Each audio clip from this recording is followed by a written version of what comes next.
Hi అందరికీ good morning. నేను మీ DJ అంటే దండబోయిన రాకేష్ అండి. నా వెనక కనిపిస్తుంది ఇది బొబ్బెర చేను అండి. ఆ లాస్ట్లో కనిపించేది మొక్కజొన్న చేను అండి.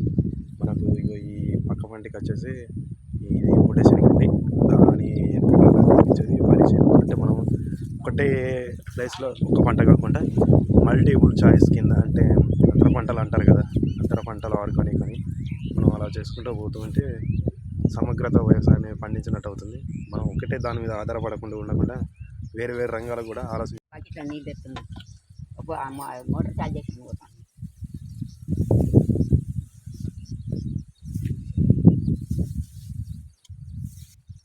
పంపులు కాదు చిక్కగా కొట్టాలి. ఇక గంట పుట్టుగానే పడతాను, గంట కాయలు వాడతాను. ఇందాక చెప్పుకున్నట్టు అటు బొడ్డ శనగ ఉన్నది, ఇక్కడ బొబ్బెర చేను ఉన్నది, ముందుకు వచ్చేసి వరి చేను ఉంది. అలాగే మీకు ఇంకొకటి చూపిస్తాను పట్టురండి. ఇక్కడ వచ్చేసి ఇది పెసర చేను అంటారు, కాకపోతే ఇది పలస ఉంది. మీకు కాయలు తెప్పి చూపిస్తాను. పెసరకాయలు ఇవి. అలాగే మల్టీ పర్పస్ కింద మీకు ఇంకొకటి చూపిస్తాను రండి. ఇక మనకు పొలం గట్ల మీదనే మనకు కూరగాయలు మన మందం కాకుండా మన తోటి రైతులకు కూడా, మన వ్యవసాయ కూలీలకు వస్తారు కదా, వాళ్ళకు కూడా మనకు కూరగాయలు ఇవ్వడానికి జరుగుతుంది. అది ఏదో పైసలకు కూడా కాదండి, ఫ్రీగానే. ఇక మనకి సాళ్ళు ఇలా ఉన్నాయి కదా, ఇక చూడండి. ఇలా సాళ్ళు అవి అయితే ఇది బీరకాయ తీగలండి. అవి వచ్చేసి అవి కొంచెం వెనకకు పెట్టాము, ఇది కొంచెం ముందటికి పెట్టేసాము అన్నట్టు.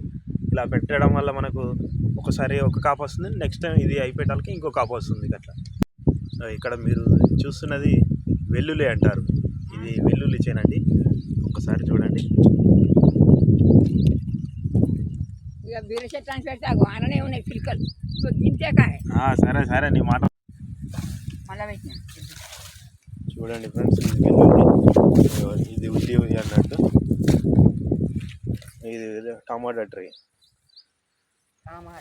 ఇగో ఇది ఉల్లిగడ్డలు, ఆనియన్స్ అని పిలుస్తారు కదా. ఇక చూడండి. ఇక అలాగే ఇక మనం ఇంకోటి చూస్తాం రండి. ఇక వచ్చేసి ఇది కొత్తిమీర అని పిలుస్తారు కదా. ఇది వచ్చేసి కాకర తీగ. ఇగో ఇది టమాటా కాయలు ఇక కాస్తున్నాయి. గడ్డ ఉన్నది, ఇగో దానికి కూడా పురుగు వచ్చేసింది. మేము తినే బదులు అవే తింటున్నాయి. ఇగో ఈ కాకరకాయ చెట్టు, ఇది బీరకాయ తీగ, ఇగో ఈడ కొత్తిమీర ఉంది. ఇక అలాగే కాకుండా ఇగో ఈ మినుములు అంటారు. ఇవి కాకుండా ఇగో ఇక్కడ ఇదేంటిది బెండకాయలు, లేడీ ఫింగర్. ఇగో ఇది లేడీ ఫింగర్ అంటారు. ఇట్లా చిన్న పాదులు పెట్టుకుంటే మనం ఒక పంట మీద కాకుండా మల్టీపర్పస్ కింద ఆర్గానిక్ చేసుకుంటూ పోతుంటే మనకు చాలా యూస్ఫుల్గా ఉంటుంది. ఒకటే పంట మీద చేసుకొని ఆధారపడే కంటే 10 రకాలు చేసుకుంటే మనం వారానికి ఒకటి తిన్నా మనకు వారం రోజులు గడిచిపోతుంది. చూడ మా ముసలిది ఎట్లా కష్టపడుతుందో.